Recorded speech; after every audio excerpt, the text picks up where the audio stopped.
First and foremost, I want to give all praises and all glory to the true and living power, which is Yahweh, Bahashem, Yahweh Shai, Bahashem, Rakah, Kwadash. Yahweh is the true name of the Heavenly Father. Yahweh Shai is the true name of His only begotten Son, and there is no God beside them.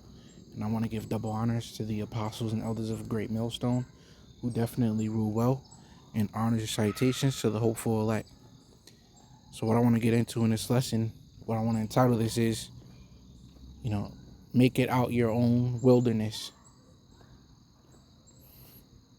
Okay? And, to further expound, I'm going to get into Deuteronomy, the 8th chapter, with precepts, Lord willing, that, I already have in mind. So without further ado, what I mean by make it out your own wilderness, which of course, just as us as the Israelites in the ancient days, we needed Yahweh Shema Shai to make it out the wilderness. Of course, we're going to need Yahweh Shema Shai to make it out of our own wilderness, so to speak. So it says, all the commandments which I command thee this day shall ye observe to do, that ye may live and multiply, and go in and possess the land which the Lord sware unto your fathers. And right now, according to Jeremiah the 16th chapter, I believe the 14th verse, the time is coming to where the Lord is no longer going to be called the Lord power that delivered them out of Egypt, but the Lord power that delivered them out of the land of the north, meaning right here in North America. So now if we want to be the one, and then when we get delivered out of the land of the north, the Lord's going to take us over into our land, which is the land of Israel. But in order to be a part of that this go around, we must still once again apply this in a land where it's not cool to do so, right? Whether reputation wise or literally, because we are going to be persecuted for being a part of this ministry too.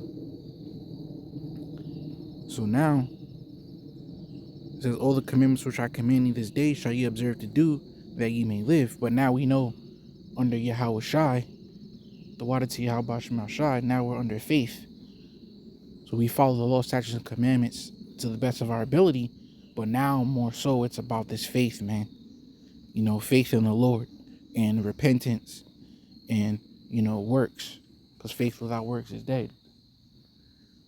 And if we are able to do that, then it says that ye may live. Then, Lord willing, there's a chance that we'll be worthy of the Lord's salvation and be able to live.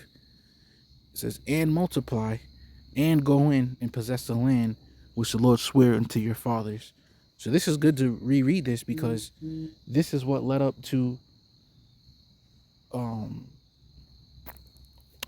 us finally getting into our homeland. So it's wise to follow in these footsteps and what got us there. So, and thou shalt remember all the way which the Lord thy power led thee these 40 years in the wilderness, to humble thee and to prove thee, to know what was in thine heart, whether thou wouldst keep his commandments or no. See, and this is what makes it, more so personal in this day and age. And just because I'm on Deuteronomy 8th chapter, I'll just quote the scriptures to the best of my ability and continue to stay on this book and chapter. Because a precept that comes to mind is work out thy own salvation with fear and trembling. So there's no more moving as a unit, moving as one big nation to be a part of and to witness and experience this great deliverance by way of Yahweh Shema Shai. No, everything now is individually. It's individually now which also coming together as individuals make up the hopeful elect. Okay, because there is still, of course, the brotherhood and the hopeful elect, 144,000, which we are one body. Okay, so that's the balance of it. We do have a crutch to lean on, which is the brotherhood. So once again, and thou shalt remember all the way which the Lord thy power led thee these 40 years in the wilderness. In the wilderness now, just, when I think of the wilderness now, I think of just, being lost. Okay? Being lukewarm, so to speak, and not being on fire. Because, if we're not on fire for Yahweh Hashem Yahweh Shai, and it's like you in the wilderness, man. You lost. You just, doing the runaround, and you're not at home. Okay? And if you're not at home in your homeland, then you're really not at one. You can't really be at one with yourself, right? So to speak. Like for a quick example, man, you may go to your friend's house, but you ain't, you're not at one there. You feel better in your own, what they call it, in your own feng shui. The fuck's. Well, anyway, man, minding my own fucking business. It says, right, so now led these 40 years in the wilderness. Why don't you go fucking panic buy somewhere, man, instead of minding my fucking business. But anyway, it says to humble thee and to prove thee. So yeah, man, sometimes, man, the Lord does things, man, to do just that. Keep us in check. Keep us knowing who the source of the fire is from. To be on fire, man, you gotta know where that source is coming from at all times, man. Bro. Right? It says, and to prove thee, to know what was in thine heart. So, sometimes, man, Yahweh Shema Shai can allow spiritual demon Satan to overtake you.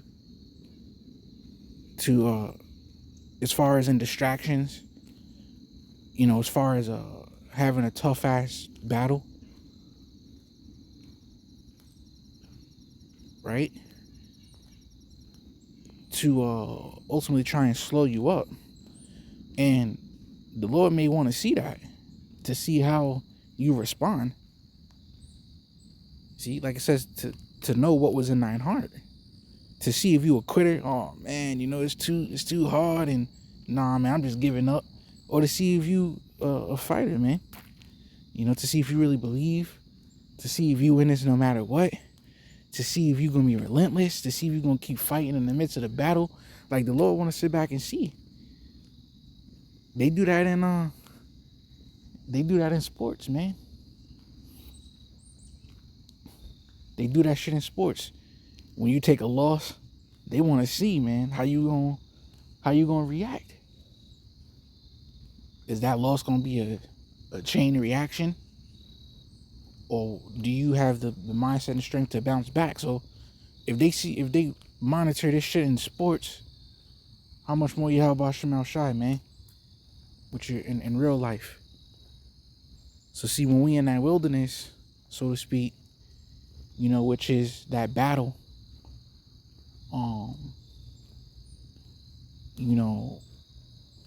for doing the works and, putting on for Yahweh Shemal Shai, and pretty much just not being on fire.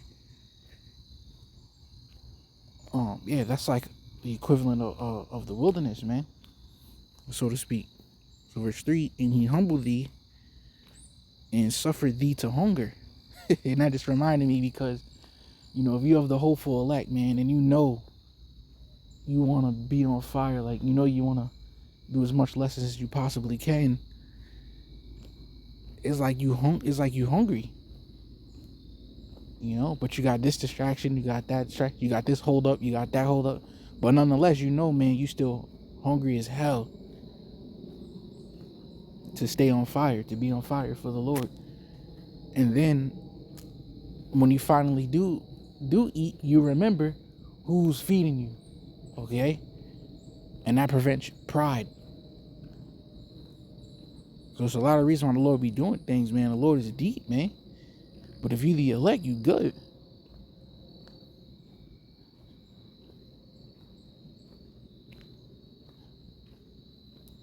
Anyway, it says, and fed thee with manna, which thou knewest not. So I'm just reading this in the spirit, you know, just reading this in the spirit.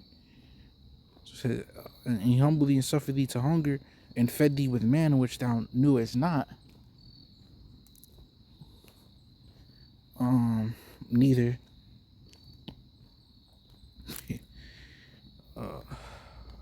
neither did thy fathers know, that he might make thee know that man does not live by bread alone, but by every word that proceedeth out of the mouth of the Lord doth man live. You know? And that's a faith booster, of course, man. That's a miracle. And it just reminds me, you know, as I continue going, reading in the spirit for today's day and age, leading up to our deliverance individually, you know, based on work out thy own salvation with fear and trembling. The manna in this aspect, in this instance, just reminds me of,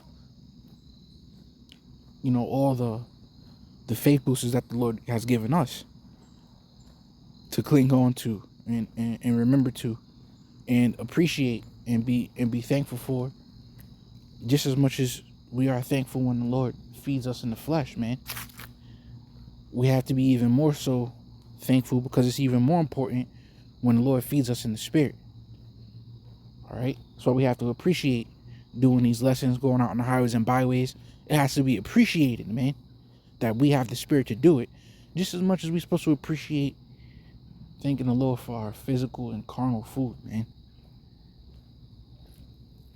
And that's supposed to keep us with faith, to keep us going, you know, in the spirit. Thinking of all the faith boosters, you know, the Lord ain't leaving us lonely. All right, so verse 4, thy raiment waxed not old upon thee, neither did thy foot swell these 40 years. So see, showing we have to be thankful for everything, man. Thankful for the spirit. Like Jake didn't even think about that probably. Like, hey, you know what? Not one of us foot got messed up with all this walking. But because they were so hungry in the flesh, that's all they could think about. See? So we got to be thankful for all surrounding factors that Yahweh Shema Shai blesses us with, man, to help keep us going. So it says, thou shalt also consider in thine heart that as a man chasteneth his son, so the Lord thy power chasteneth thee. Therefore thou shalt keep the commandments of the Lord thy power, to walk in his ways and to fear him. You know, as is today. For the Lord thy power bringeth thee into a good land, a land. See, now if we can do this, if we can keep the commandments to the best of our ability, but more so be faithful with faith and works, and to stay in the spirit, which is walking in his ways, and to continue on in the fear of the Lord. If we can continue to do that right here and right now, it says, for the Lord thy power bringeth thee into a good land. And now another precept to really, you know, bring it back home is Micah 2:10, which scripture say, for arise ye and depart, for this is not your rest, because it is polluted. It shall destroy you even with a sword destruction. So our mindset has to depart first. It all starts in the mind. You know, you see a dude who's brolic as hell, and he could bench press 600 pounds. He was strong in the mind first. Then his physical body became strong because it started in his mind. So we can be brought into a good land, meaning a good mind space and a good mindset before being worthy to be physically brought in that land where it's gonna be, land flowing with milk and honey, man. Okay, which is the kingdom. So it says, for Lord thy power bring thee into a good land, a land of brooks, of water, of fountains and depths that spring out of the valleys and hills. See that? And of course the precept is Yahweh Shai. He said, out of thy belly shall flow rivers of living water. So if we're in a good headspace in the spirit, right, then we will be very fruitful as rivers of living water, man. So everything is really spiritual and mental before physical. Man, we gonna be in this beautiful land of rivers and living waters, as rivers of living waters, with a bunch of wisdom, knowledge, and understanding. That's why scriptures say the nations is gonna look to us and say, dang, this is such a holy and wise people, have their power so near unto them. Right? It says, a land of wheat and barley and vines and fig and pomegranates, a land of olive oil and honey. Once again, showing our profitability to where people can eat from us, man, and learn from us. A land wherein thou shalt eat bread without scarceness, thou shalt not lack anything in it. Okay? A land whose stones are iron, and out of whose hills thou mayest dig brass. And that just reminds me of having the 100% truth. And when we're in the spirit, going back to the right headspace, right? Isaiah 26:3 says, thou will keep him in perfect peace, whose mind is stayed on thee, because he trusteth in thee. So we're not going to lack for anything, man. We're going to be taken care of when all hell breaks loose. And we're going to continue to be prosperous in the spirit. The Lord's going to hear all our prayers. And like Proverbs 16:3 says, commit thy works unto the Lord, and thy thoughts, meaning thy plans, shall be established. So we're not going to want for nothing. It all starts in the mind and in the spirit first, and then in the flesh and the carnal. It says, when thou hast eaten and art full, then thou shalt bless the Lord thy power for the good land which he hath given thee. Right. Which is the spirit, first and foremost. And like I said, I'm just reading this in the spirit. Below only be edifying. But it's in the spirit, man. All right. When we eating in full, when the Lord giving us faith boosters, he giving us a spirit to do a lesson. He giving us a spirit to go out to another camp. Not just physically food, but in the spirit. We are to bless the Lord for that. The Lord blesses us. We bless him back by the way of giving the praise and the thanks unto the Lord. So verse 11, beware that thou forget not the Lord thy power in keeping his commandments and his judgments and his statutes, which I command thee this day, lest when thou hast eaten and art full and hast built goodly houses and dwelt therein. Right. So now in this, reading the spirit, now you on fire, you're doing lessons, maybe even getting a buzz, like these dudes out here, trying to make a name for themselves purposely, right? And when thy herds, and right now you're getting all the views, right? And when thy herd and thy flocks multiply, and thy silver and thy gold is multiplied, and all that thou hast is multiplied, then thine heart be lifted up, and thou forget the Lord thy power, which brought thee forth out of the land of Egypt from the house of bondage. See? So now, because you think you the man, you think you're doing it big, you it's like it's like a kid learning how to ride a bike for the first time, and the father pushes him off, and now you ain't even looking back. You're not even looking back at the one who taught you how to ride that bike. You just going forward now, man. Thinking you doing your own thing, prideful. Oh, I got this. Nah, man. So that's why the Lord will increase you, sure, but we are to remain humble and continuously give all the praise and glory to Yahweh Hashem Yahweh Shai. All right, in the midst of it. So hopefully it's edifying with that. I'm gonna say shalom.